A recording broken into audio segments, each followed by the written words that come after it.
2 अक्टूबर को जहां पूरा देश गांधी जयंती मना रहा था, वहीं एक गांधी की हत्या देवरिया ज़िले के लेहड़ा में उस समय ठीक उसी समय हो रही थी। ठीक, जी हाँ, आप ठीक समझे। मैं बात कर रहा हूँ उत्तर प्रदेश के देवरिया ज़िले के लेहड़ा गांव में ज़मीनी खूनी संघर्ष में हुई 6 लोगों की हत्या पे, जहां सत्यप्रकाश दुबे के परिवार से 5 लोगों की हत्या कर दी जाती है, वहीं यादव परिवार से भी 1 लोगों की हत्या हो जाती है। ठीक मेरे पीछे, पहले मैं आपको स्पॉट दिखा दूं कि जहां पर घटनाक्रम हुआ था।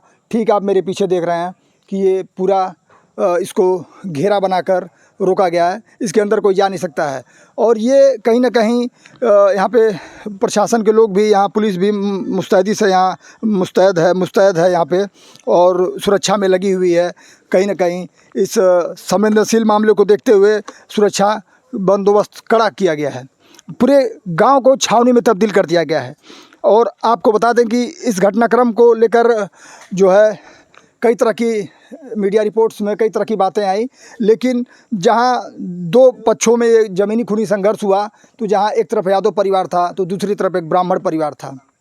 बताया गया कि कहीं ना कहीं पुराने ज़मीनी विवाद को लेकर जो है एक पक्ष की तरफ से दूसरे पक्ष के घर जाकर उन्हें कुछ कहा सुनी हुई, और उसी कहा सुनी के बीच एक पक्ष की तरफ से 1 लोगों की हत्या कर दी जाती है, यानी यादव परिवार के एक सदस्य की।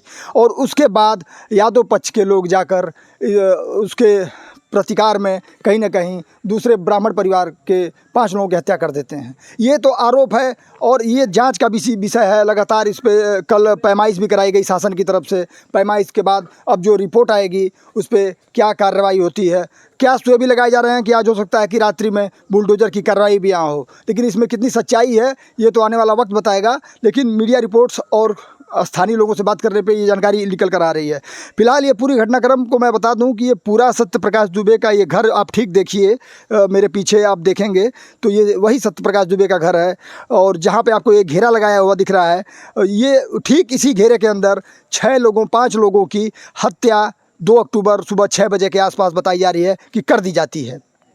और इस हत्याकांड के बाद, और जहां जिस हत्या के करने के बाद ये 5 हत्या हुई है, तो ठीक यहीं इसी घर के आसपास यादव परिवार के भी एक सदस्य की हत्या की गई थी, जैसा कि मीडिया रिपोर्ट्स में जो खबरें आ रही हैं।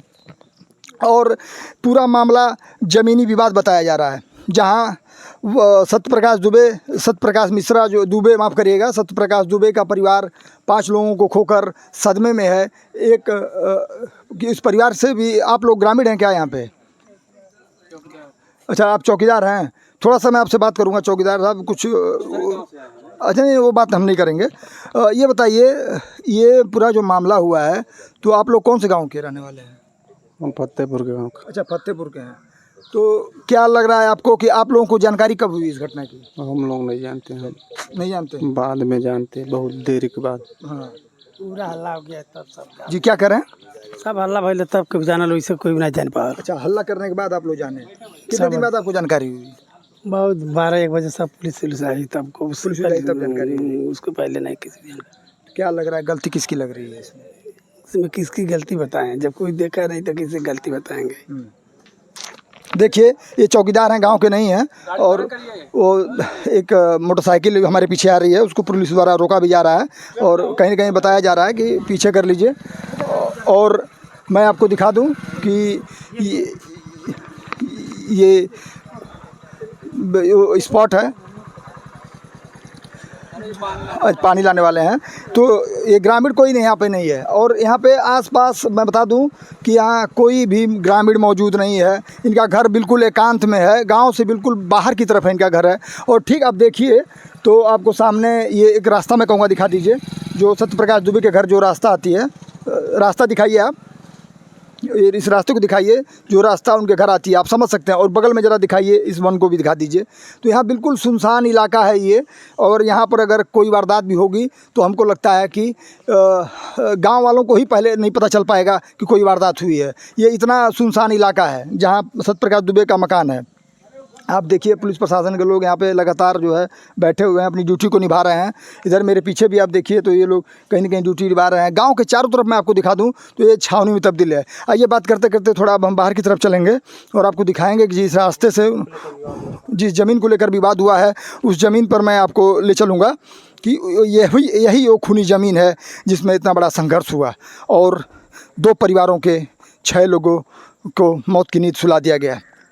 हालांकि हम लगातार यही कहना चाह रहे हैं कि इसमें सही तथ्य निकल कर सामने आए और बिना भेदभाव के इसमें इसकी जांच हो और उचित कार्रवाई की जाए। दोषियों को किसी भी हाल में बख्शा ना जाए, चाहे वो किसी भी पक्ष के दोषी हों। हत्या तो दोनों तरफ से हुई है, चाहे वो यादव परिवार हो या ब्राह्मण परिवार हो। हालांकि ब्राह्मण परिवार के मासूमों की भी हत्या हुई है, इसमें भी कोई 2 राय नहीं है और ये बहुत ही नृशंस हत्या कही जाएगी। विभत्सम से भी विभत्सम ये हत्या की श्रेणी में आता है जो हत्या यहाँ देवरिया के लेहड़ा में हुई है।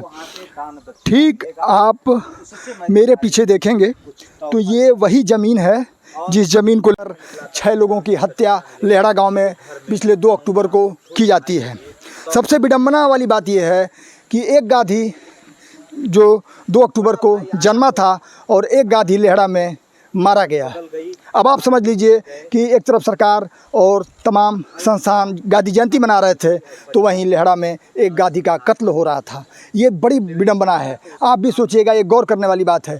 आपकी इस खबर पर क्या राय है, आपको क्या लगता है? हालांकि सोशल मीडिया पर यादव बनाम ब्राह्मण हो रहा है, ये ठीक नहीं है। इसमें यादव बनाम ब्राह्मण को नहीं, इसे हमें घटना के रूप में देखना होगा। ये घटना है, एक संयोग मात्र है कि 2 पक्षों में पुराना विवाद था और आकस्मिक ये घटना घट गई। चाहे इसको उत्तेजना में घटी हुई घटना मानिए या ज़मीनी विवाद को लेकर घटी सोची समझी साजिश मानिए, ये दोनों जांच का विषय हो सकता है। लेकिन ये घटना है और इसे घटना का रूप ही देना चाहिए। यादव बनाम ब्राह्मण करने से कोई फ़ायदा नहीं होगा, समाज के इससे कहीं ना कहीं नुकसान होगा। तो लगातार देखते रहिए आप दोहरी टाइम्स और मैं हूँ विजेंद्र और मेरे सहयोगी अजय के साथ।